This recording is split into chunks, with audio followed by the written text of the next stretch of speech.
Assalomu alaykum hammaga. Aka-ukalar, hozir men Saxrovaga ketyapman. Sizlarga bitta Saxrovadan ham hozir vaziyatni ko'rsatib video qilaman. Bir ikkita aka-ukalarimizni qidiryapti ota-onasi, o'shalarni topish kerak. O'shaning uchun Saxrovaga keldim. Hammaga rahmat. Videoni davomida ko'rasizlar. Bitta like bosib tarqataverasizlar. Mana azizlar, mana shu yerda очередda turasizlar.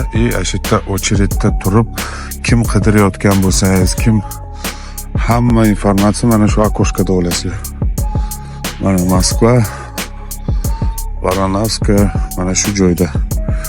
Bu tomonida hozir ko'rsatamiz. Mana bu orqasida bu yerda передачка beriladi. Передачка narsalarni kirgizishga mana shu yerdan hamma narsa beriladi. Mana orqada. Tushundinglarmi? Bu joy mana Saxrovani orqasida, eng oxirgi pavorotda kirasizlar, eng oxirgi pavorotda. Bu yerda mana eshikda, o'sha qora eshikda nima? Svidankaga kiradiganlar o'sha yerdan kirib, svidanka qilsa bo'ladi. Mana shu yo'ldan kirib kelasizlar. Oxirgi Saxrova hamma zdaniyani o'tgandan keyin oxirgi yo'ldan pavorot, parkovkasi ham bor. Mashinadagilar parkovkaga qo'ysa mashinani bo'ladi. Besplatniy parkovka. Hammaga rahmat. Assalomu alaykum. Hammaga yana bir marta.